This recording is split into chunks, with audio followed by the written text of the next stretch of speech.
মাঝে মাঝে ইচ্ছা করে যা মন চায় তাই করব, কিন্তু সবসময় সম্ভব হয়ে ওঠে না। Hello everyone, good morning, welcome back to my channel. কেমন আছো তোমরা? আশা করি খুব ভালো আছো। আমি মন চলে এসেছি একটা নতুন ব্লগ নিয়ে। তো আমি সকালে উঠে আগে ফ্যানটা পরিষ্কার করছিলাম, ইভানের পাপা দেখে ও নিজেই শুরু করে দিয়েছে, আমার কষ্ট হবে দেখে। তো দেন ও করছিল বলে আমি বাকি কাজগুলো সেরে নিলাম। রান্না করতে গেছিলাম, তো রান্না হয়ে গেছে আমার, খেতে মানে মানে খেতে বসে গেছে ইভানের পাপা।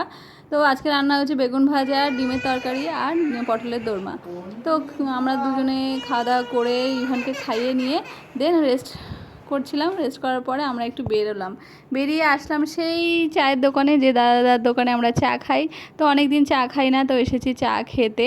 তো দাদা আমাদের দেখে ভীষণ খুশি হয়েছে, অনেক দিন পর গেছি মানে তার জন্যই। আর ইভানের আজকে মুডটা খুবই খারাপ, দেখলে তো কান্না করছিল। এই ওষুধের দোকানে ঢুকবে, এখানে যাবে, ওখানে যাবে, এই করতে থাকে, সারাক্ষণ দুষ্টুমি ছাড়া কোনো কথা নেই। তারপর আমরা ওখান থেকে চা খেয়ে দেন আমরা আসলাম একটু কাঁচরাপাড়াতে, কাঁচরাপাড়া এক্সপ্রেস বাজারে।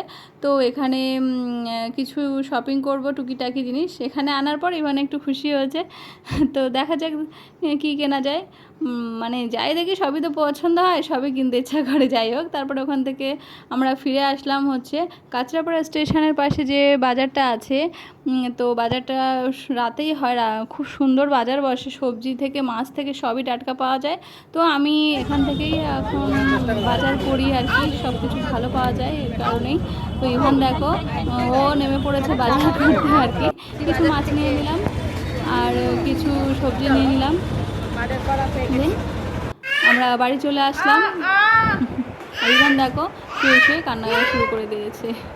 তারপরে ফ্রেশ হয়ে আমরা খেতে বসে গেছি, যা আছে বাকি একটা ডিম পোচ করে নিলাম, আর দুপুরের কিছু খাবার বেঁচে ছিল। দেন চলো আজকের ব্লগটা এখানেই এন্ড করছি। তোমরা ভালো থেকো, সুস্থ থেকো, টাটা, গুড নাইট।